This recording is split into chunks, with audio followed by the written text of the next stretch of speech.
everybody. I'm Krunal Nayak, and I welcome you all in our today's podcast, My Australian Journey. In our all previous podcasts, we have introduced our guests who are the migrant themselves. But our today's guest is special. He is born Australian, but he is a son and a child of a migrant family who delivered multiple businesses, who involved in multiple entrepreneurship. And himself, he was a business consultant, so he was working with the businesses. He knows the business, how to manage the businesses, and how to make them grow. He is himself as an himself. He is an entrepreneur, and being a business consultant and entrepreneur, he is an anxiety coach. In today's world, we have a lot of anxieties with our finances, with our future, with our businesses, with our jobs, and everything. But he has phenomenal examples to share when he can help you with how to overcome with anxiety. Not just only anxiety, depression, and any pressure you're feeling internally in your mind. So he's helping a lot of people with his organization, Coach Anywhere, and he's the coach for the business and your mental well-being. And let's welcome Roy Cohn. Roy, how are you today? Very good. Thank you for having me, Krunal. That's great. Thank you for joining our session today. And we welcome you to our session. And thank you very much for attending the podcast. So tell me about our guest wants to know about yourself, who is my guest today, and what you do. Yep. And so share a bit about my background. So my mom's from Singapore. Dad was born, uh, dad was from Hong Kong, and I was born in Cooma, a small country town in Australia, Right. outside of Canberra, population of 8,000 people. Whoa. And my mom's favorite joke, the best thing about having all her kids born in Cooma is that she didn't have to worry about a baby mix-up in the hospital. Right. Okay. Because there were no other Asian babies within a 100-kilometer Right. radius. Wow. Wow. Right. So how you feel getting raised in Kuma? So you got raised in Kuma itself, Yes, or yes, you moved yes. out? Yeah, so when I was young and to level with you, growing up in Kuma was very tough for me. Oh. So other than my brother and my sister, we were the only Chinese kids at school, and I experienced a lot of bullying and teasing. Kids I didn't know would come up to me and pull their eyes back and call me Ching Chong Chinaman. I had a bully who would beat me up and pull my pants down. But the worst thing he would do, he would tell other kids not to be my friend. And because of that, I spent a lot of my lunch breaks and recess sitting by myself, feeling isolated, feeling not good enough, Mm. and feeling like I didn't belong, and really seeing myself as the ugly duckling. Oh my God. And what age we are talking about here? So throughout primary school, though in year when I was 10 years old, my mum sent me to Singapore to study for 1 year, Mm-hmm. and 12 to 15, I spent 3 years studying in Hong Kong. And as you can imagine, in those countries, I didn't look different. So all the other No. kids had black hair, brown eyes, Asian. Though I Yep. was still different, but it was a cool difference. Other kids would want to befriend me to improve their English. Mm-hmm. And what I realized was the friends who became my lifelong friends didn't like me because of where I was from. They liked me for who I am. Right. Right. And because of that, I've been able to become very confident, talkative. And when I came back to Australia, I was able to stand up to bullies, Great. which meant that I got into a lot of fights in high school.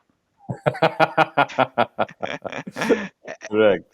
And this was before I studied martial arts. And back Mm-hmm. then, I'll get beaten up and I feel really bruised and sore. And I feel like I lost the fight. I lost the Yeah. fight. But what was interesting was all these other kids would come and congratulate me because they hated the bully too. And what was more important was I learned how to make friends. And since then, I've been able to create a happy and balanced life for myself. So I have a loving wife, a beautiful daughter. I had a very successful corporate career, which I had left behind to start my own amazing coaching business. And I have 5 investment properties. And there's one question which drives me. And that question is what if? What if I wasn't able to break out of my old self to become who I am today? And when I think about the the kid, being not having any friends, the boy with no friends, I think of another classmate of mine in Hong Kong, Mm-hmm. and he also didn't have any friends. And other kids would jump out of the way to avoid him because he had bad breath and dandruff. And Mm. because I knew what it was like to not have any friends, I made an effort to befriend him. So when no one wanted him as part of a group project or asked him to join mine, when he went to a different class, I would look for him during recess to give him a game of chess. And when Mm-hmm. I came back to Australia, I would message him on ICQ, which is the very old version of Messenger. Right. Yes, I know that. Great. Unfortunately, I lost contact with him. Mm. And a few years later, I found out that he passed away from suicide. My God, suicide. And had I known back then what I know today around mindset, I could have absolutely have helped him. And that's why it's my mission to help anyone, anywhere in the world, to heal their wounds from the past so that they can live their lives to their full potential. And that in turn enables me to live my life to my full potential. And that's why I started my coaching business, Coach Anywhere. Within the word anywhere is the word here. I'm here to help and serve. Mm-hmm. Great, amazing. Roy, I was just checking your LinkedIn profile. So Mm, you are an anxiety coach, you're a business mm, consultant, you are a mm. mindset expert, you're a Yes, speaker, author, entrepreneur, and side hustle king. That's what it says. yes. I love side hustles. I love Wow, helping great. people with their side hustles and doing my own side hustles. Wow, wow. So could you please elaborate each of them, like what you do? Because yes, having that many things on your plate, and I wanted to know that how you manage all of them. So can we please go one by one? And so prior to starting my own business, I spent 14 years doing business consulting. Mm-hmm. And when I initially studied mindset, I had no intention of becoming a coach. I studied it purely to help my own mindset. And then Right. I realized I was really good at helping other people with theirs. I remember the first client I had, she had insomnia for 3 years. After I helped her Mm-hmm. to release all those negative emotions, she had no trouble sleeping after that. And Wow. so, what I suspect is due to my previous experience, Mm-hmm. I'm good at helping other people with their Great, challenges. great. Very And less people have so, that skill, right? yes, yeah, Very less people have that skill to help others. So, and you're doing phenomenal job. Like when you gave that example, someone couldn't sleep for a long time, and you help them, they're able to sleep. That's the biggest relief they might get in their lifetime, isn't it? 100%. And I help people with panic attacks. I remember one lady, she said she stopped having panic attacks after just, spending an hour and a bit with me. Wow. Helped a lady who had agoraphobia for 40 years release the root cause of her fear. And she said she described it like a miracle, something which was on her mind all the time now seems far, far Hmm. away. So for Yes. me, it's like the movie Spider-Man, with great power comes great responsibility. So Right. I realized I had this talent for helping people. And so if Mm. I don't use these talents to help others, it'll be a waste. And and so when it comes to business, my coaching business, my primary foundational focus is to help people with their mindset. And then what I find is once I help people to release all those negative emotions, anger, sadness, fear, hurt, guilt, anxiety, they have so much space for confidence. And with their confidence, most often people want to progress their careers or start their side hustles or grow their businesses. And that's where I transition from mindset coaching to business coaching. And that's how I balance the two. So you fix the mindset first and then Yes, drive them towards the business, right? Wow. Amazing. yes. Amazing. I've tried it the other way around, and I give people the best strategies, the most effective strategies to execute. But what I realize is most people are very intelligent. They know what Right. to do, Hmm. but their emotional blockages stop them from doing what they need to do. Right. Right. Right. Right. Hmm. Excellent. Excellent. So let's say somebody wants to reach out to you to get some coaching. How they reach out to you? Yes, so they can email me at roy@coachanywhere.com.au or go to my website, coachanywhere.com.au.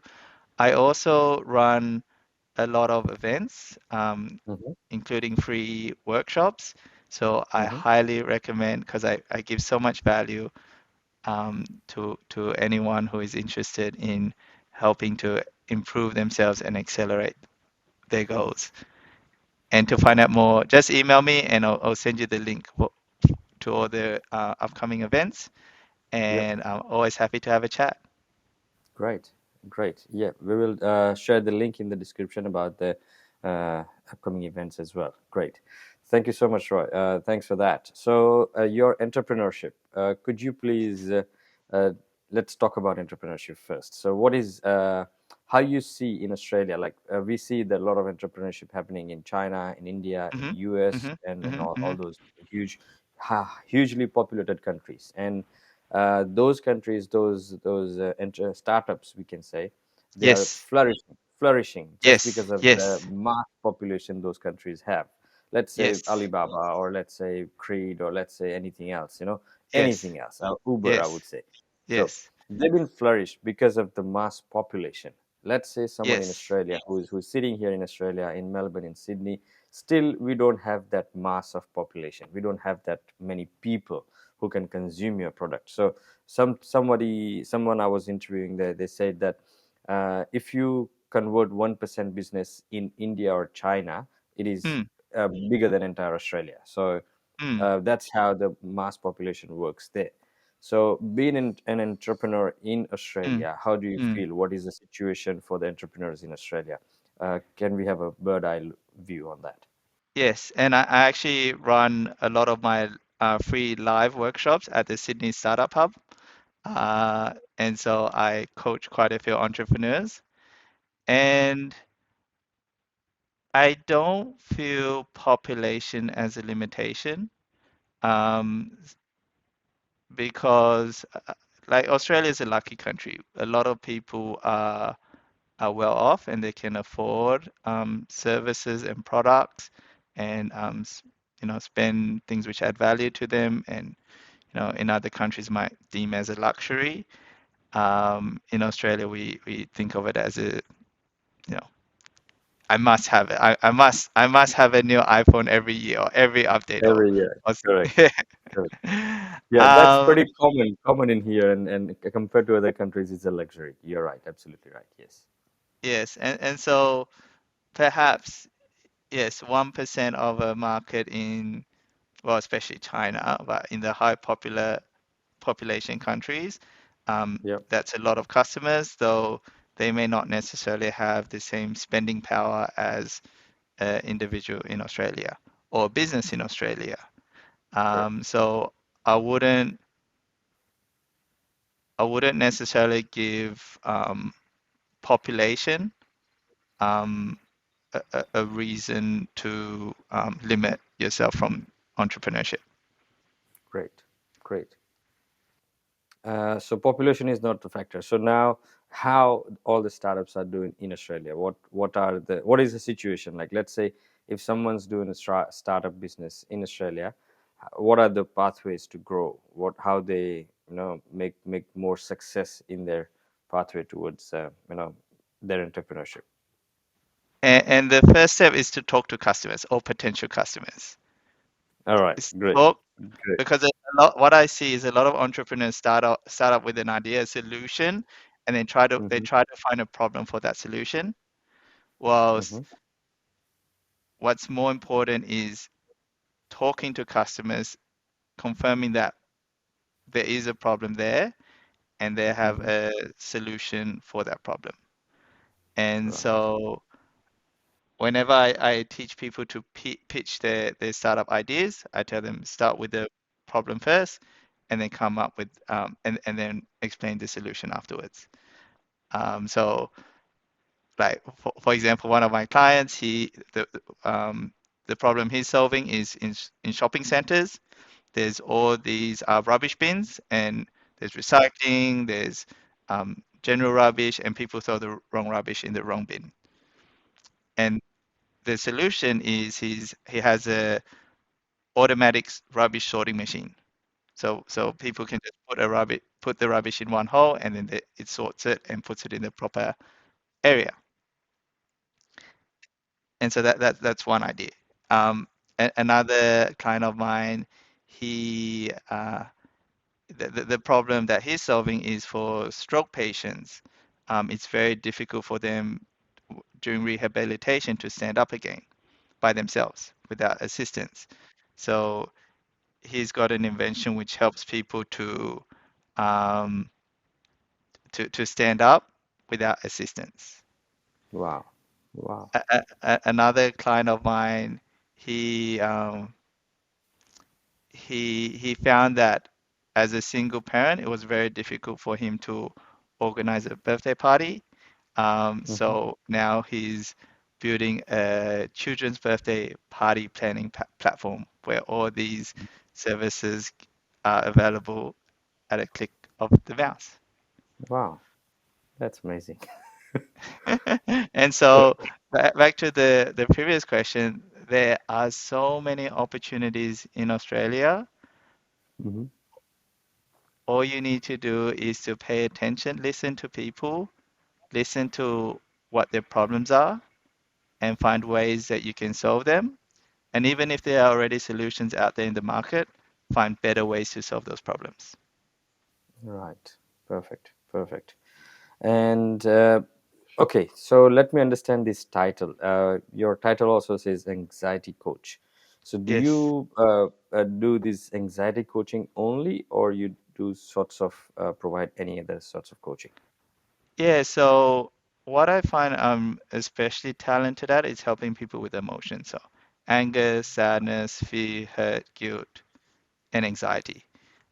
I find anxiety is the easiest emotion for me to help people with because it's Hmm. future based. So anxiety comes from worrying about the worst case scenario happening in the future all of the time. Hmm.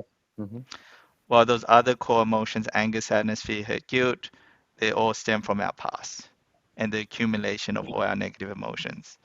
And so I can call myself an anger coach or a sadness or you know a, a fear coach. But I find anxiety is something which I see so prevalent, and and that's why I call myself an anxiety coach to make it very clear to people that if they have anxiety, come to me, and I run free workshops on anxiety, and if anyone wants to watch a free recording of my anxiety workshop, they can go to www.theanxietybreakthrough.com.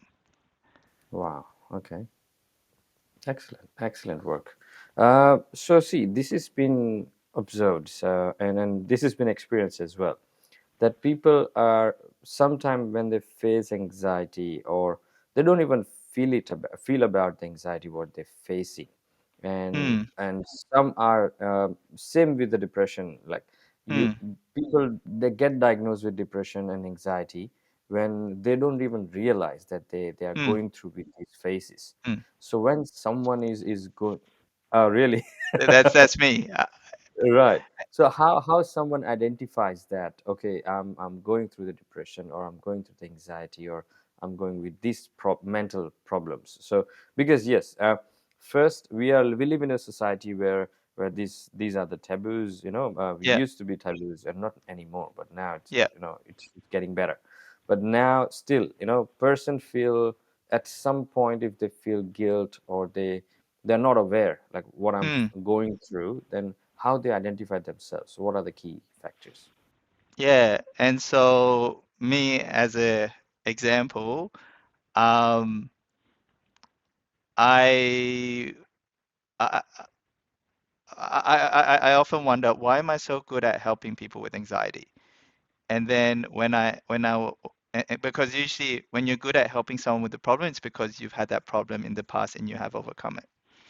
And so, but I never thought of myself as having anxiety. I always thought of myself as having very high stress tolerance.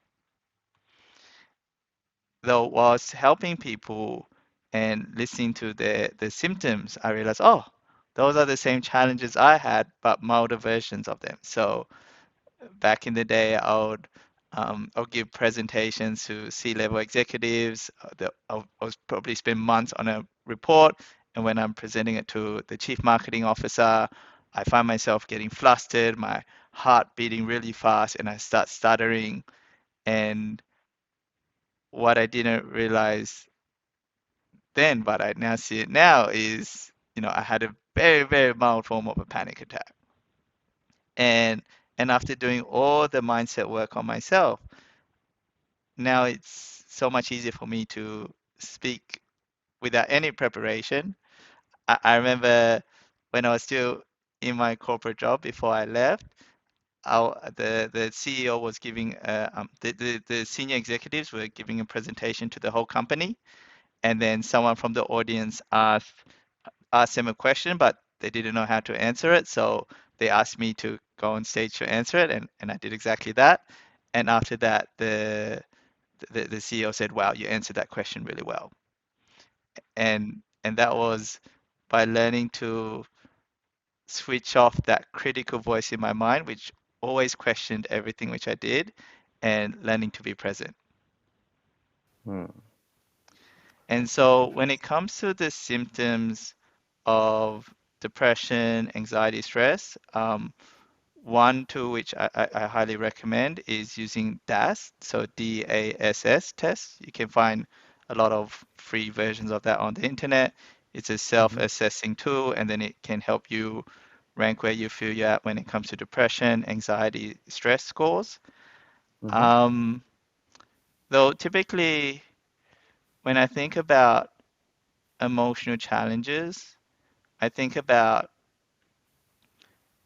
what is it that I want to do, and what are the emotions which are holding me back?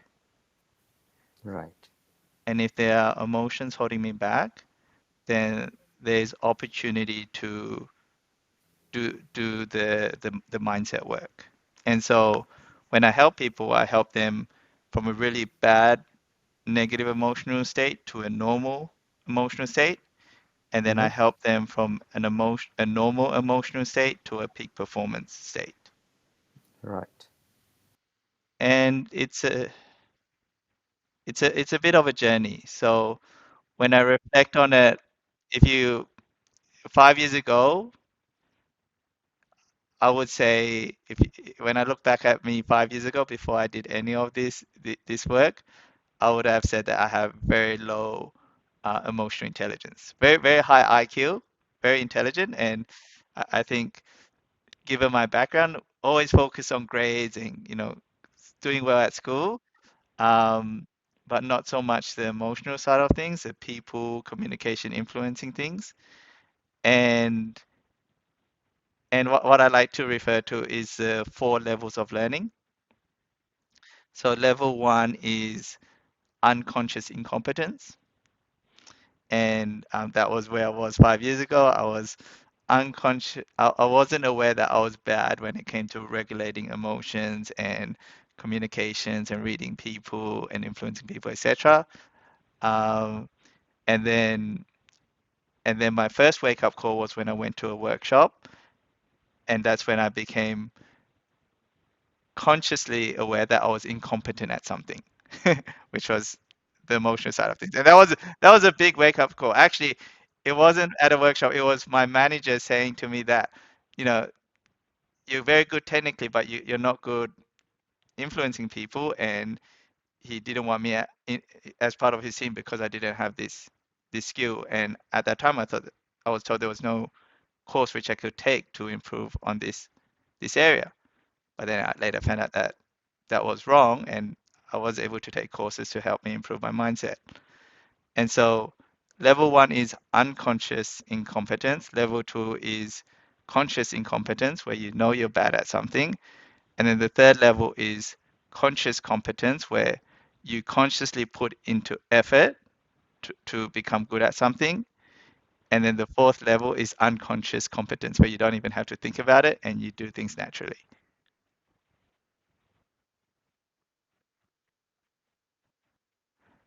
Yes, and it's good to go through the journey because I remember I had one manager in one of my previous companies, and he was unconsciously very competent when it came to reading and influencing people. And and he was like soaring up the corporate ladder. Like he's now CEO of a very big company. And the thing was because he was so good at it naturally, he couldn't teach me how to do it. He just told me, you're not good at it, but just do better, but without explaining how. Um, was I think because I've gone from a very low base to learning all these things myself, it enables me to be really good at coaching other people to do the same as well. And yes, yes, that's where you come into the game, so you learned it so you can teach someone. And the other manager you were talking about, he didn't learn it. That was inbuilt, so he can't teach anyone how to do it. But where you went through the learning process, so you know what to do. So yeah, perfect. So anybody, yes, please. Any feel anxious, feel depressed, feel stressed, please contact Roy Cohen. He can definitely help you to come out of those situations and help you with having a great, flourishing, beautiful life ahead. Thank you, Ron, for that, for providing these services to the society. You're doing an amazing job. Thank you. Okay, so now let's talk about migration. So what as a migrant child, what are the struggles you have faced during your childhood and teenage and adulthood and all that? So because see, we had few guests earlier. Mm, mm, This podcast is mainly for the migrants, but yes, mm, we consider that first generation kids are also mm, migrant, because rather than parents are there was a dream for parent to come here, but mm, for you it was no choice, so you have to come with the parents or you're born here, so mm, you become first generation migrant, and mm, you don't face difference, and especially when you're dealing with kids, you face more than adults, like for me, mm, when I arrive here, for me it was a dream to come to Australia, but mm, for my daughter it might not be the dream, so she mm, might be on a different boat. So being a migrant child, how mm, was your journey? How was your Australian journey throughout? Like from childhood, you just share some bad experiences, but what was good and bad? We want to know mm, both of them, mm. please. And when I think about my Australian journey, I also think about my parents' Australian journey. And so when my dad came to Australia, he only had 50 US dollars in his pocket. And then he went to university in Melbourne, and that's where he met my mum. And and in terms of his journey, he initially thought about working as a kitchen hand for Chinese restaurants, but he realized that Chinese cooks make a lot more money than the kitchen hand. So he went back to Hong Kong, learned how to cook to the surprise of his sisters, learned how to cook Chinese food, and he came back to Australia to work, as a cook in kitchens. And my mom, she was very fortunate because my grandmother made the conscious decision to send her daughter overseas to study. My mom has three older brothers, and they all went to different countries to study, America, England. Um, and at that time, it was very common um, for families to send their sons overseas, but not so much their daughters. So in that regard, um, my grandmother was very forward thinking. And after my parents graduated, they couldn't get jobs, so they ended up starting their own businesses. And so In here, in Australia or overseas? in Australia. So they went from studying to Melbourne. After they graduated, they moved to Cooma, Hmm. where my uncle was already running some businesses there. And I think back in those times, and similar to today, um, when you're applying for migration visa and you're moving to a rural town, you get your visa process quicker to Quicker, entice more, correct. yeah, more Yeah. people to go to remote regional areas. And Hmm. so my dad started his accountancy practice, and my mum her restaurants and cafes. And so since I was very young, I was involved in my parents' business. Right. So And you know so the that, business since childhood. yes. And so, I don't know how young, maybe 11, 12 years old, I'm already like, taking the Serving dishes the on, customers. yeah, serving the Serving the customers. customers, clearing the Correct. tables, wiping the tables, doing dishes, Right. etc. Wow. And so, um, in that regard, I learned I learned the work ethic to when it came to business Hmm. and and resilience. And so, Brazil. like, there'll be times where I'll be, helping my parents' cafe, and I'll be the only person there, and then a whole busload of customers come in, Right. Right. and the one staff member had walked out. And so, Good. and so for me, it's an interesting journey because I'm not just a child of migrants, I'm a child of migrant business owners. Wow. And when I reflect on it, my parents' journey has been amazing. So, um, my mom started one of the first Chinese restaurants in Cooma. She started a cafe. There was a period of time where they actually owned the franchise of the Colonial State Bank in Cooma.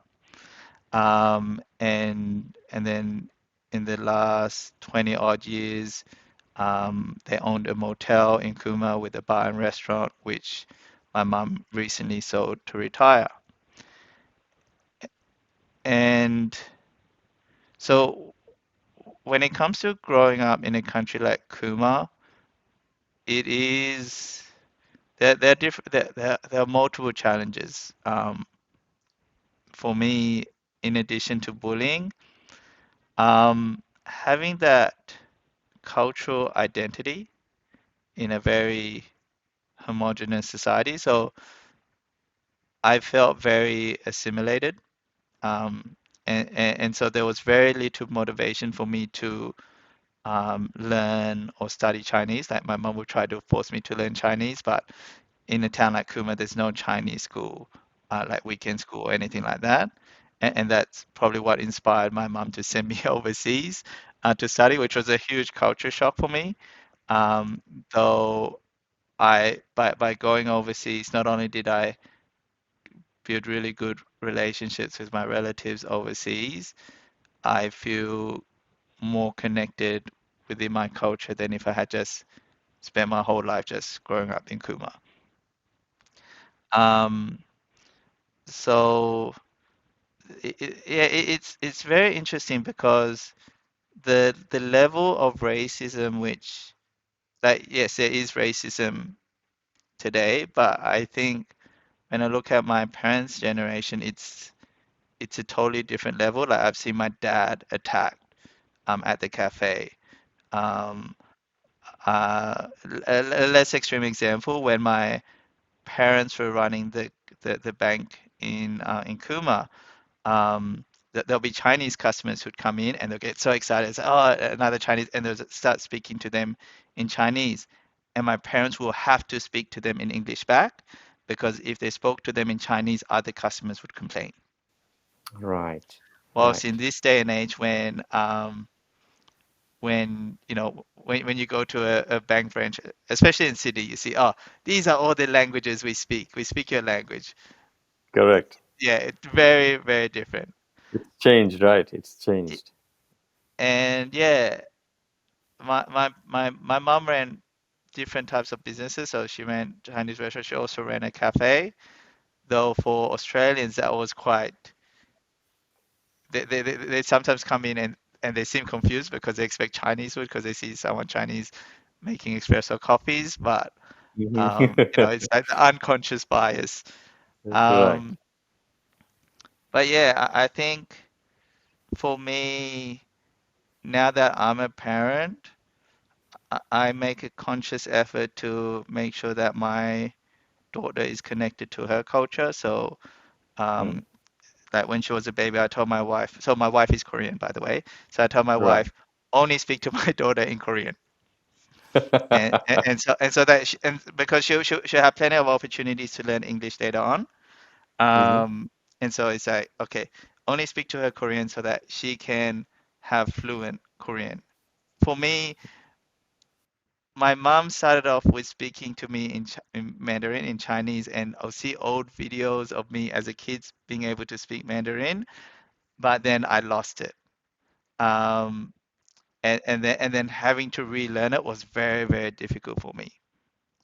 And so having my daughter learning Korean from her mom and having regular trips to Korea, like we typically went once a year until COVID, but we went recently as well, is very important to me. Great. Great. So yes, that is a great message for the parents who are raising kids. How old your daughter is? 6 years old, right? I'm just 2 years ahead, 8 years, and and yes, being young parents in Australia, it's also one thing that yes, you don't want to lose on your culture, but okay, so you've been through it. Okay, tell me about it. So let's say we're raising kids, and your parents raised you in Australia, and you're raising a child in Australia as well. So do you see any differences there, within this one generation? Or it's pretty much same raising kids, it's same busy schedule, same parents are busy, parents are not having enough time to for their kids and all that. That's and that Mm, is the story of every household right now. mm, So you mm, the second generation, but I know a lot of migrants here in Australia who are the mm, first generation, mm, who kids are like you, so when you were mm, a child, mm. so they're kids in primary school, higher secondary schools. What's your advice to them when they raise a child in Australia? Because you've been there, you know how you've been Mm, raised, and mm. now you're a father as well. So what is the perspective you want to give it to the parents? The first thing which comes to my mind is each generation is different. And so Right. for my parents' generation, because they were the first migrants, they had to work really hard. Hmm. But as a result of their hard work, they were able to put three children through university. They all have, successful jobs, um, careers, and they all have, like, all their children have. And and so for me, my challenge is my daughter. Um, she's not growing up with that, with that. How do I put it? I don't want to call it scarcity, but it's like that that pressure which enables you to develop a great work ethic or resilience. And so I don't want to I don't want to torture my daughter and you know tell her, oh, go work for a cafe or whatever. But it's um, having like my advice to migrant parents or any migrant is the challenges you face today will create a foundation for your future generations. The challenge for future generations is being able to impart the knowledge, the skills, and the mindset so that they can continue to create intergenerational wealth as opposed to relying on the wealth they've inherited or the luxuries or the um, you know the benefits they've had due to their hard work. Right. So when parents do hard work and they make a foundation for them, so that they'll be easy for them kids to grow, right? So okay, so let's talk about this growth part. You just mentioned that you have 5 investment properties, right? So for us, like for the first migrant, it is hard to build 5 investment Mm, properties. mm, But for the second generation, I think if they use the resources wisely, it will mm, be easier for them to build this profile easily, isn't it? mm. And I have my parents to thank because, like for example, the cafe my parents ran, it didn't Hmm. make much money, and Hmm. they made a conscious decision to buy it as opposed to leasing it. And Mm. that made a huge impact long term. Like there were two cafes right next to each other, and on the surface you'd see that um, you know the cafe next door was more successful because they had more customers, but long Mm. term we were much more successful because we ended up owning the property, whilst they only owned a business and didn't Right. have a physical asset. And Yeah. so the I wouldn't say it's advice, but the direction is when you're faced with two choices and you know one of them may have short-term pain but have a Hmm. much longer term gain, and the longer term gain, hopefully you get to reap the reward not too far away, but sometimes that long term gain could be one which future generations um, can benefit from. Okay, so what is the formula for this? Let's say someone wants to. So I'm not in the stage, but one should be there or might be there. So let's say when you buy a house, first home, and Hmm. then you buy the investment property. So you got multiple investment properties. So how Hmm. how that works out? So can you please ask and guide our audience, like when someone wants to build that sort of portfolio, then how they can think and progress ahead. And one thing which my parents didn't know so much about, which I know a lot today, is Hmm. taking advantage of professional services. Right. And so having a good, financial planner, having a good, say a buyer's agent, or having a good accountant, or having a good coach. These are all services which, we would like when you're just scraping on just barely surviving, you think okay, like you just focus on like going to work and making money to survive, Mm, right? And when mm. you think about paying money for these types of services, you think, wow, it costs quite a bit. And this is an excellent example of short-term pain but long-term gain. And so by investing in these services, it can um, it, it can lead to better decisions, which lead to a longer term gain um, yourself and your family. And so, yes, I can describe my own journey, which is, you know, I was very focused on buying a house with land in Sydney, so that's what I did. Um, and then I listened to a wealth. property coach, and she was talking about how multiple income streams and having multiple properties. And then I thought, oh, one isn't enough. I'll buy another one, but I ended up buying four apartments. And so instead of instead of going from a negatively geared property, I went to a positively geared portfolio.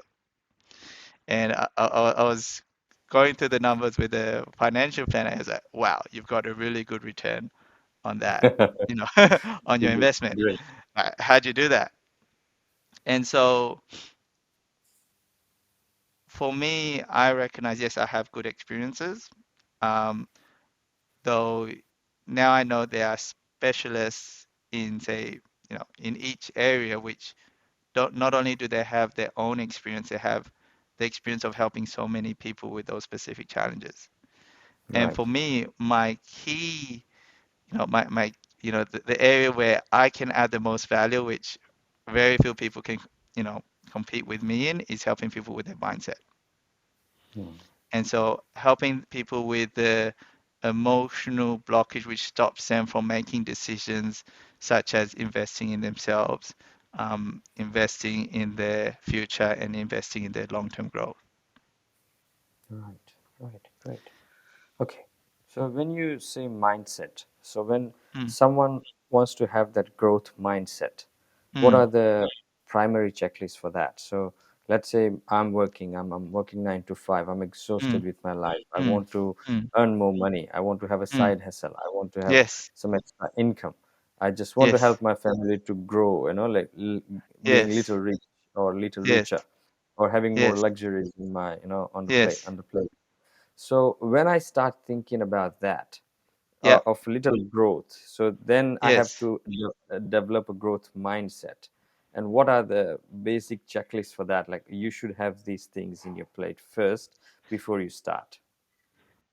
And so what I do when I meet someone for the first time and have a no obligation call with them is I want to first understand where they're at in their life when it comes to business, health, emotions, relationships, and spirituality. And they're all interconnected. And by understanding where you're in and out of balance, we understand where's the most opportunity to grow. And and the thing is, true growth happens outside of your comfort zone. It's very uncomfortable, which is why people hire me as their mindset coach to help them navigate through that discomfort. And so the first step is to understand where you are at right now. The second step is understanding what are the emotional blockages which is stopping you, which is limiting you, which is holding you back. And then the third step is to understand what is it that you really want. What is it that really inspires and motivates you? And more often than not, we are on a path because we have done what our parents told us to, or our schools told us to, or what we've been programmed to do by society, which may not necessarily align with our own values, our own mission, our own desires.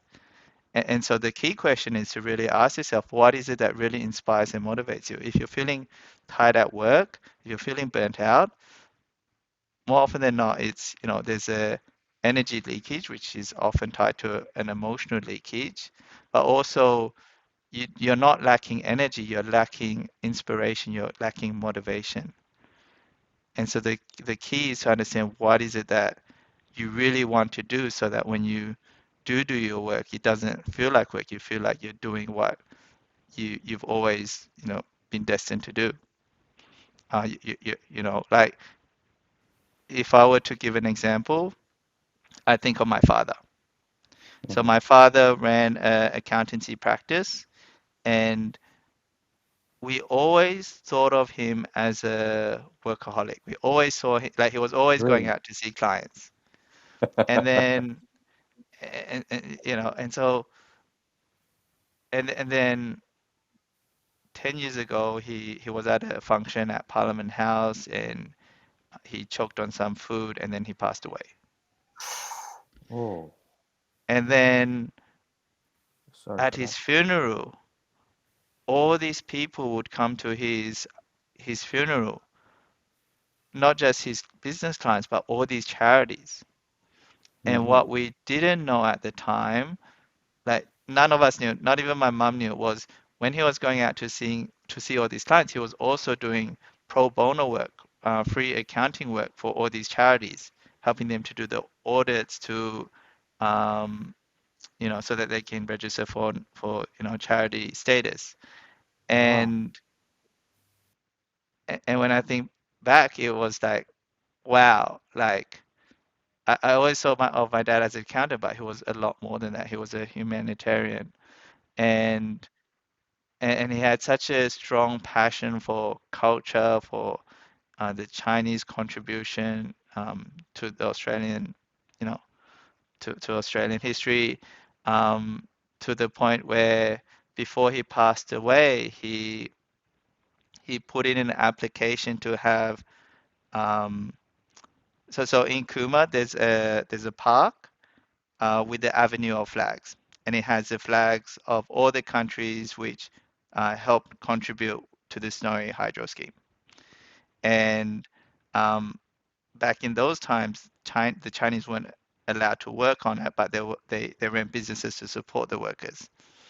Anyway, before my father passed away, he put in an application to have the Chinese flag added to the avenue of flags, and it was approved after he passed away. Oh, And so now, if you ever visit Kuma, see visit the Chinese pole, and you'd see a plaque on the Chinese flagpole with a picture of my dad and his name. wow. Um, Wow. yeah, and so for me, it's like, okay, what is it that really inspires and motivates me? Right. And for me, yes, I had a very successful corporate career. Like I was making good money very easily, got lots of recognition. Mm-hmm. But now that I am working on my own business, really aligned with my values, with my own personal mission, even though that entrepreneurship is like the ultimate personal development, even though it's challenging, for me, it is very worth it. Right. Now it is worth it. It is worth it. Mm. And can you please focus on this last sentence as well? Because Ah, you yes, said because you got your purpose, to do this work, the business. yes. So you were not financially behind while you start, you thought to start this business. You were Mm, financially sound, you had a stable mm, job, you have mm, everything, whatever you wanted, investment mm, properties and all that. mm, And mm, still you move it to this business just with the intention to help people, isn't it? yes. Wow, that's great. That makes you special. And of course, we wish you that your father had made a milestone for you. So we wish that you might cross that milestone and do something that your daughter will see your photo somewhere and say, "Oh, that's my dad." So Yeah. we wish for that. Great, great. Or, or, Uh, or I, or I teach my daughter to become a leader in her own right. Correct. Yes, yes. And that's how, I've decided to raise my daughter as well, So Mm, with raising kids, when they've been raised with integrity, first is mm, I understand because I'm studying law, so I strongly believe that every girl should study law mm, because studying law that makes them understand that what are their rights are as a mm, human, as a woman, mm, as an independent. Like mm, right now when I see clients, I see people, I see half of the people don't know what their rights are. mm, Not many of them. Yes, they speculate, but they don't exactly know what are the rights. So yes, being a woman, when trying to be strongest woman, then yes, you have to know the laws. What are the laws, and what you can do, what you can't do, what someone can do to you, what someone can't do to you, and that's important. So yes, once they study that, and after that do whatever you want, like if you want to be interior designer, you become interior designer, or maybe an anxiety coach, doesn't matter. But yes, you should, like, yes, they should have that sense of legal knowledge, that's something I believed at this point, that it's somewhere it's important and it's not compulsory. If you become a good person, good hearted person, then it's absolutely okay, someone like you. So if you are doing everything for in a good faith, just to feed your soul, not someone else's. Of course, you do best job for them, but you feeding your soul. So if you do that, that's the, like, I would say, spiritual work. Okay, so let's come Yes. back to that quotients you earlier raised. So you said IQ, EQ, and Yep. spiritual SQ as well. Yep. So could you please differentiate, like, what is IQ, what is EQ, and what is SQ, and how Mhm. that matters in one's life? So IQ is getting good grades at school, All and right. I think my experience, because my I'll tell you a funny story. Um, when I was in primary school, my mom was concerned that uh, the teachers weren't giving me any homework. So she went to school and complained at the parent-teacher night that they weren't, the teachers weren't giving me homework. And the teacher said, "Oh, we do give Roy homework, but he never does it." And Right. then and then my mom sent me to Singapore and Hong Kong. And by spending time in those countries, I learned how to be really good academically, like the Right. level of competition, the pressure. And so when I came back to Australia, it was easy. Like I was Right. able to get decent grades without even putting much effort into it. And Whoa. so for me, IQ is numbers or solving problems or things like that. Yep. Um, but it can only get you so far. Like Hmm. for me, I reached a point in my career where I wasn't progressing, and I Hmm. noticed like technically I'm as smart as anyone else within my company. Hmm. I'm really good at doing analysis, providing insights to C-level executives, but I couldn't move to the next level. And then the key Right. area which I was lacking was EQ. Hmm.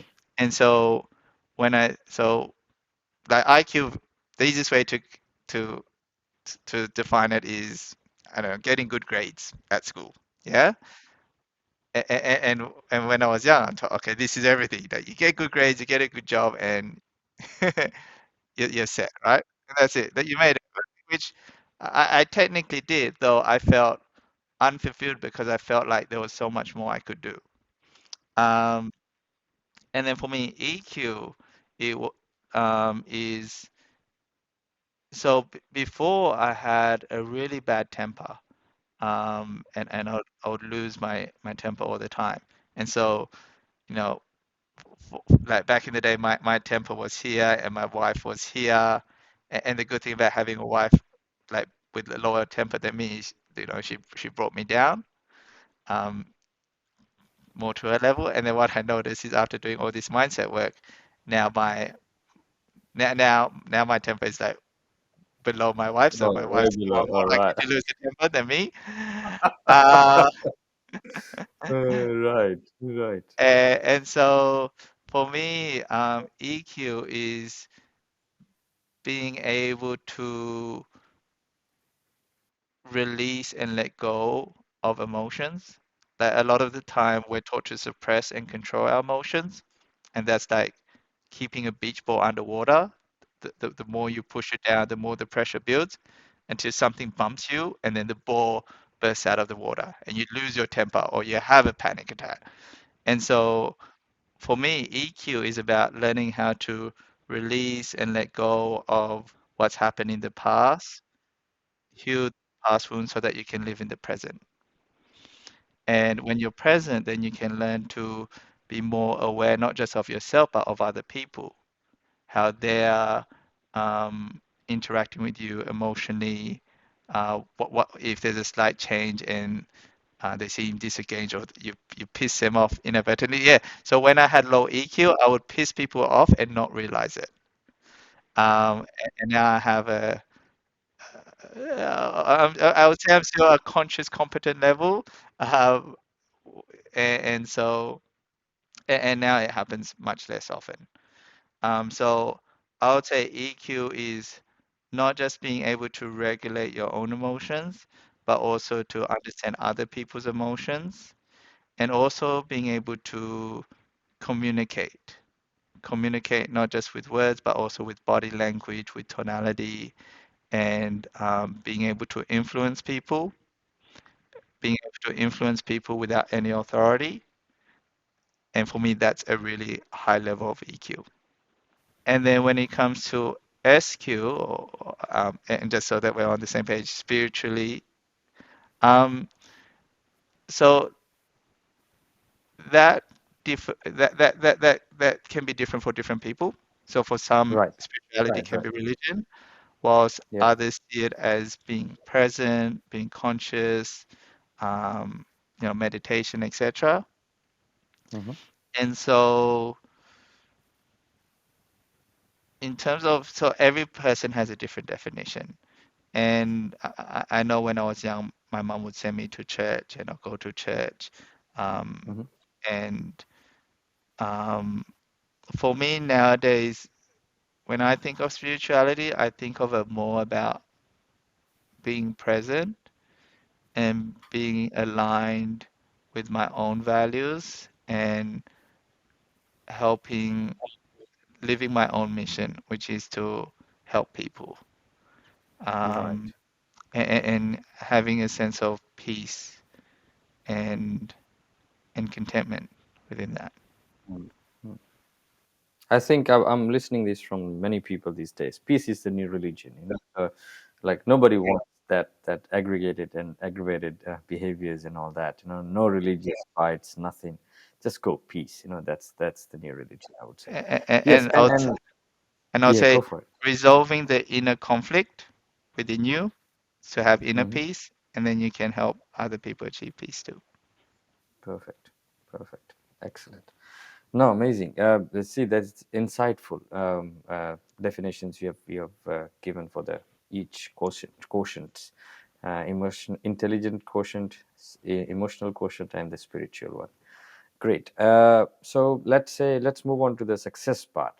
So a lot of people don't know what to do after getting succeed. So let's say when someone do a startup and startup gets succeed, someone do good job and take some job and as you say they flourish. They're good at their job and they just get good promotions and reach to the peak level of their career. So when they reach to the success level, and what are the next steps after that? So let's say you achieve the success, the one you first thought about. So Hmm. that's been achieved. So Hmm. now the desire will never end. Like you get Hmm. this much, then Hmm. you want that much. If you get that much, then you get that, you want that much. So Hmm. desires are completely different. But Hmm. let's say after first success, how you plan Hmm. out another. What are the next step after that? And that's why it's very powerful to understand when someone's in and out of balance. So someone could have Mm, had success in their business or their career, but as a result of that, they've sacrificed their health, or they've right. sacrificed their relationships, or they've neglected their emotions, or they have a successful business, but for whatever reason, their wealth is still not great due to Yeah. investments, or excuse me, there's still opportunity for them to grow spirituality, spiritually wise. And so it's a, after it's like climbing mountains. Once you hit the peak of one, it's very important that you spend the time to enjoy, being at the top and enjoy the view and celebrating success. And what you find a lot of peak performers, high achievers do is then they go on and look for the next mountain. And and it could be a totally different type of mountain. It could be a totally different area of life. And so I was helping this director, and he was working all of the time. And he's very smart. I think he's like PhD or something. Um, and like he said, oh, when he does something, it would only take like 30 minutes, but if someone else did it, it would take like hours. But the problem for him was he was working all the time. He neglected his health. And so even though he knew, like most people know what to do when it comes to losing weight. Like there's so much Exactly. information on Exactly. YouTube, on the internet, Everywhere. uh, Everywhere. pe- everywhere, right? Yes. But what stops them is the emotions and the mindset. And so for him, I helped him to so his mountain was health. His Right. mountain was being able to exercise and lose weight. His mountain Mm, was being able to stop binging on food and drink. mm, mm, mm, mm. And after doing the emotional work, changing the self-image, um, addressing the root cause of previous limiting beliefs. Now he goes on walks every evenings on autopilot, and he tells me Wow. if he misses one of his walks, like rain or shine, if he misses one, he feels like something's missing. Oh, great. And so Great. So life you is help him to build that mindset. yes, and Wow. okay, give a bit more detail, what was interesting was when he was young, he was actually very skinny, Mm, um, but his parents were not. So his right. parents were quite round, Mhm. and he was from India, and strangers would come up to them and tell their parents, "Stop eating all the food yourself, feed your child," because he was so Oh. skinny. Right. And so he tied and it's just an example how something which happens when we're young can have a huge impact for the rest of our lives until we change that program, until we change the narrative of the story, which I did for him. And understanding that, being round does not necessarily equate to happiness, and that he wasn't skinny, he was healthy being the shape he was before, and it was okay for him to go back to that shape. And then there was another part. So that was one part. Another part was the desire to control everything within the business and him having confidence and trust to trust other people to do the work for him and enable them to grow as opposed to doing all the work himself. Hmm. I think I need to develop that too.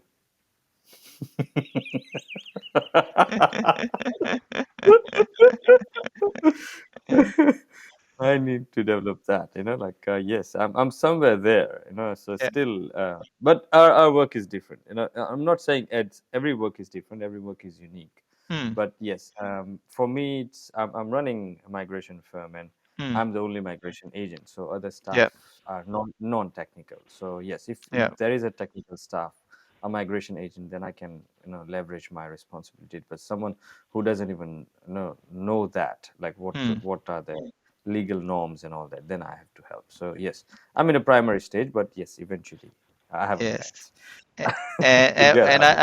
I think of my father because I'm not sure if I mentioned this before. Not only was he a CPA, not only was he an accountant, he was also a migration agent as well. Was he? Oh wow, great. Yeah, and what was interesting was he didn't even have an office in Canberra, but he had so many clients in Canberra. Like almost every like Chinese restaurant was his client because of word of mouth. Wow, wow. And as a child, I really admire his ability to grow a business from scratch and to have such a big, broad, customer portfolio. Hmm. Um, at the same time, now, with the benefit of hindsight, I could, and like having studied business coaching and working as a business consultant, I can see that there were opportunities for him to hire people and to grow a team so that he didn't need to do everything himself.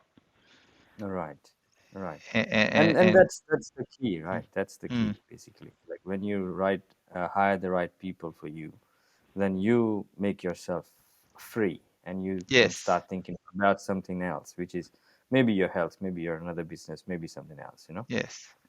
And then it's most like I think every person knows the solution is to hire and build a team, but it's the emotional blockage, the mindset, which Hmm. might prevent them from taking that action, or they've All been right. burnt in the past, and then it stops them from hiring someone else in the future. And then Hmm. by Hmm. doing that, they allow a bad mistake from the past to cost them twice. Right, absolutely right. But then, see, okay, I this is for something personal, right? Yeah, I am asking for myself. yeah, So let's say I was in a business when you are in a situation where first time when you're doing a startup, mm, you're not in a situation to hire people. You don't have mm, capacity, financial mm, capacity to, mm, because I was working like same thing, pretty much mm, same story. I was mm, working in corporate. I was a pharmaceutical company. I was mm, managing production line, and so yeah, pay was good, everything was great, but yes, there was some back of my mind. I have a desire, same burning thing like you. Faced a lot of struggle in my migration journey, so that's where a desire, a strong desire behind there. That no, I want to do this. Being a migration agent, helping people, and nobody should have the problem I had earlier. So that was the motive. And uh, when I jumped into it, then I realized, okay, if there is a workforce, then I can do it better. I have more time to talk to more clients and all that. But again, when you're doing a startup, it comes to an affordability. You can't afford everything. I was not a millionaire's child, millionaire's kid who can afford everything and invest like $500,000 in the business. So for those, what's your advice when they're starting out? And there is affordability is a problem there. So what they should, how they plan out the hiring process. and the first step when it comes to business is sales. For any startup, you want to focus on sales first. Because when you focus on sales first, then you have money to then spend money on marketing. And just so that we're clear on the definition, sales is when you meet someone, you have a conversation with them, and then they sign up for their services, for your services. And one of the most powerful things to unlearn from school is rejection is a bad thing. And it's okay to not convert 100% of your clients, not convert 100% of your leads or 50% of your leads. Even if you're converting 10% of your leads, that's a success when it comes to business. You've got a proof of concept which you can now scale and grow as a business. So the first and primary step for any startup is to focus on sales first. After you have sales, then you can focus on marketing. And I preach what I practice and I practice what I preach. So when I started my business, I spent very little money on advertising. I don't spend much today either, and really focus on meeting people, creating great relationships, which may lead to clients. So really focus on sales because what you notice is sales solves everything because you have cash flow. You have cash flow so that you can spend money on marketing, so you're spending less time going out and meeting people and you're attracting people to you. And then only when you have sales and marketing down pat, or when you're close to that, then you look at team. And the beauty of this day and age is when you think of like back in the day when you think of team, you have to hire someone, you have to put them in an office, provide them with equipment and things like that. The beauty of this day and age is we have virtual assistants, so people overseas who can help you with the sales and marketing side of things. And in that regard, it's a much lower barrier of entry when it comes to building the team Hmm. and really going into the detail. And then this is where I go full business consultant. When it comes to building a team, you want to have a clear organizational structure, even if you're a small team, even if Hmm. it's just you have an organizational structure as any company would have, like sales, marketing, operations, finance, admin, IT, and you put down whose name is next to each task, each role, and you'd find maybe Krunal would be all of them right now, Right. and then you write, okay, what are the job descriptions of each role? So okay, as head of sales, this is what I do. As head of marketing, this is what I do, etc. And then you can look, okay, what are the lowest level things which I can now hire someone to do, and it could be, you know, a virtual assistant to help you with the admin, and that can free your time so that you have more time to focus on sales or marketing, to attract more clients more cash flow to hire more of a team, more teams. But having the clear roles and responsibilities is very important so that when you hire someone, you know clearly who you're hiring, what type of skills you're looking for, and they know what's their expectations when they fill in that role. Hmm. So you're saying that before you start out, you should have the organizational structure back in your mind ready with the roles that what is your organization, what are the roles, and who will be doing these roles now, and who will be doing in the future. Once you reach stage three, so stage one is sales, stage two is marketing, stage three as team. Once before you hire anyone, create the organizational structure. Have those Mm, roles and descriptions, even if it's just your name on all of it, or if it's husband and wife, have it, or mhm. brother and brother, or whatever, sister and sister, being very clear on each role so that there's no overlap and everyone's very clear in terms of what they're responsible and accountable for. Wow, great, great. Beautiful insight. Thank you so much for that. Okay, let's moving on to the last part of our migration podcast. So, how you rate your overall migrant journey, like being Australian-born migrant kid? How wonderful was your journey? Can you please describe in few sentences? And so for me, I owe a lot to my parents, and for Mhm, that I'm eternally grateful. Um, and for me, for in terms of my own journey, it's been a journey of resilience and hard work. Um, though it's being able to provide for my wife, my daughter is priceless. It makes it all worth great. it in the end. Yeah. Okay. Most you're a businessman now, and you're running your own business, so nobody will ask this question to you, but Mm. I will ask that. How Where do you see yourself in next 5 and 10 years? So my longer term goals, so my main goal right now, um, is getting my business to a state where it's self-sustaining, Hmm. where I can spare up more time. I can free up time to do clinical research into the techniques that I use. So I use innovative Mm, techniques which aren't in the mainstream. right. And the one thing which is lacking is, so I see it qualitatively, I see it with my own eyes that they work, but the quantitative studies haven't been done yet. The clinical studies haven't been done yet.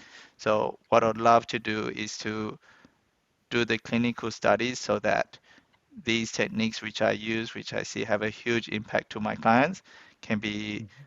more widely accessible to other people with similar challenges. Wow. Great. Great. And do you know much about migration happening in Australia right now? What is happening with the migration industry? I am not aware at a macro level, but Yeah, I the bird eye, the newspaper level. yeah, I think when I think of migration, I think of my clients. So I Right. have clients who are migrants, Mm-hmm. and they're working in their jobs to get their 457 visa or whatever. Mm-hmm. But their long-term goal is to run their own business. Right. Um, and so the the challenge a migrant faces, there's there's a lot more, especially those who don't have the visas yet. They're like there's a lot of things they can't access, which we Yep. take for granted. Mm-hmm. Um, at the same time, for people who are who are going through a tough time now, and going through these challenges, I would like you to think of migration as a form of entrepreneurship. Hmm. And like it's short-term pain for long-term gain. Right. And when I Right. describe entrepreneurship, I describe it like a rocket ship. So Whoa. when we start a company, or we migrate Australia, we've essentially launched a rocket. And Mm-hmm. we're in this rocket, and eventually we hit the atmosphere. Right. And when we hit the atmosphere, there's so much pressure, there's so much resistance, there's so much friction, there's so much heat, and it's so easy at that point to give up. But what's Mm. really important is you continue to push through because eventually you break free of the atmosphere and you'll be in space. Yes. And when you're in space, everything becomes Things easy. become easy, flows Everything becomes itself. easy, effort. Yeah, Right. exactly. Right. And so what's really important is yes, you might be feeling that strong resistance now, but just keep pushing through, have faith in yourself, and hold on to hope, and you get there in the end. Per- Perfect. Perfectly described. Excellent. Right. I love it. I love it. Okay. So this question. See, right now, Australia, during COVID, we lost a lot of people, a lot Mm, of migrants. They ran mm, away and they mm, just went to their home countries and all that. mm, And after that, migration government is trying to boost the mm, migration. And mm, well, while they are boosting the migration, they found, oh gosh, we are happy to bring more people, but we mm, don't have resources like housing and all that, and we mm, facing a sudden rental crisis mm, and sudden this inflation and all that mm. happening.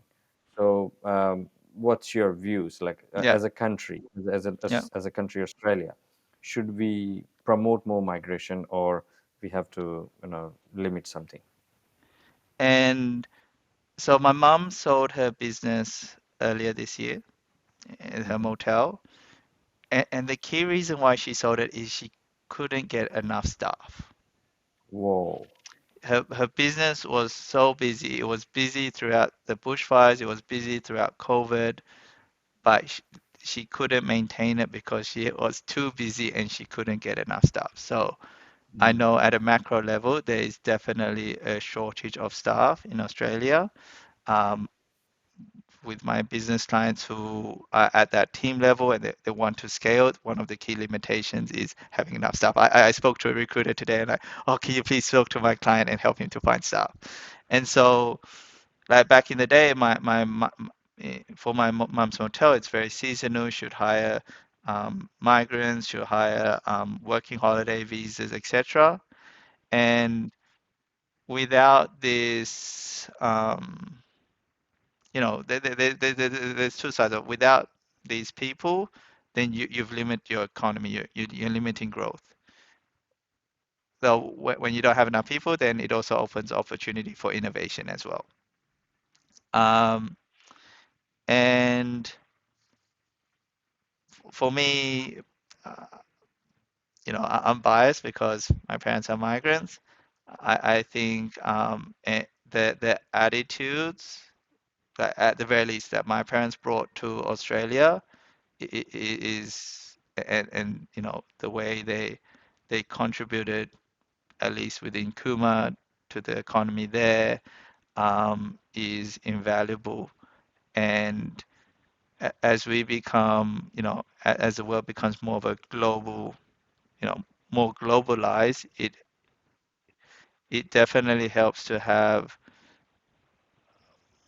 multiculturalism, which helps you to understand other perspectives, um, especially when Australia is not an isolated country. We rely on trade with, China, with India, with, the US. So it's really, really important.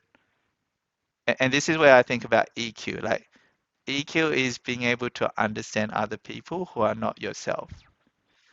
And it helps when you have, you know, a neighbor or friends or colleagues who are from a different culture and you can understand a different perspective or a different way of thinking.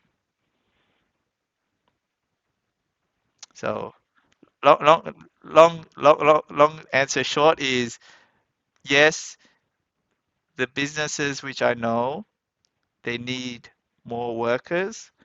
Um, and the quickest way to fill in that gap is through migration. Migration, correct. And yes, I think government must have got it as well, and they are trying Yeah. their best to get more migrants, but the infrastructure is not supporting. Like with this housing And industry this that is, much of. and Yeah. so that's why that's why I relate to my own parents.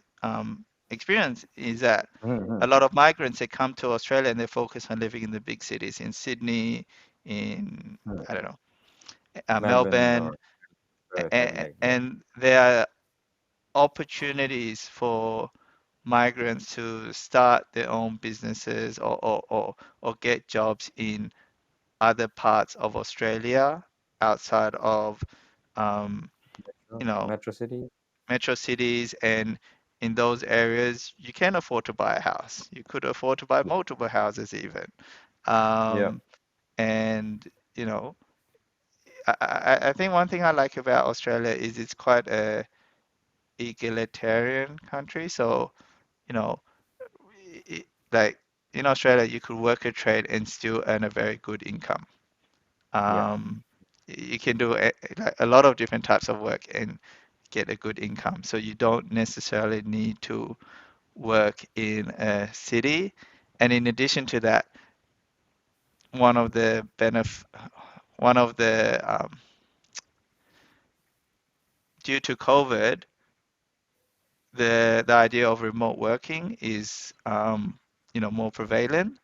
And Yeah. so there are companies which you can work for where you don't necessarily need to be working in the city, and you Mm-hmm. can, work a few hours out of city and just visit the office maybe, once or twice, a Once few a times a month. month. Yeah. Yeah. Yeah. Yeah.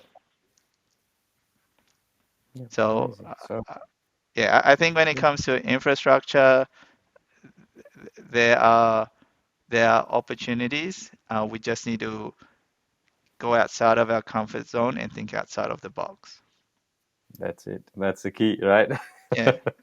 That's the key. I think outside the box. Great. Thank you very much, Roy, for this all information you have shared today in our podcast. So, before we consolidate, do you want to say something to our audience and migrants who can grow, and like any sorts of suggestion you want to give?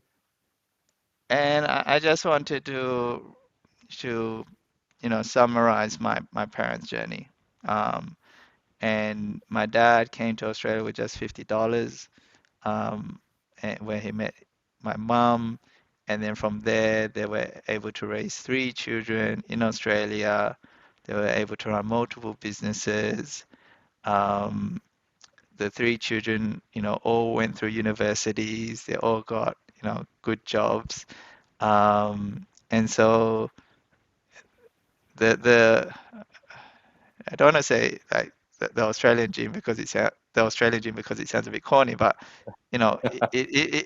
like you can like you can achieve your dreams, and even though it feels really difficult right now, you keep on doing it, and you will reap the rewards, and your future generations will reap the rewards too. Great, great. Thank you for that. Excellent. So yes, keep working, keep doing consistently whatever you're doing, and yes, have a faith, have a humanity, have a sense of helping others and understanding others, and I think that will solve most of the problems right now we have. Thank you very much, Roy. Thanks for joining us today. Thank And you for having me. yes, and we would like to see your mom as well. Please, we welcome her on our podcast whenever she is available. Let her know to attend the session, and that'll be great fun to have a entrepreneur lady Yes. in our podcast. Yep. Thank you so much for joining once again, and I will invite you whenever you get a chance as well. Please let us know. We are happy to connect one more time. Thank you very much. I would love to come again. Thank you so much, Roy. Thank you.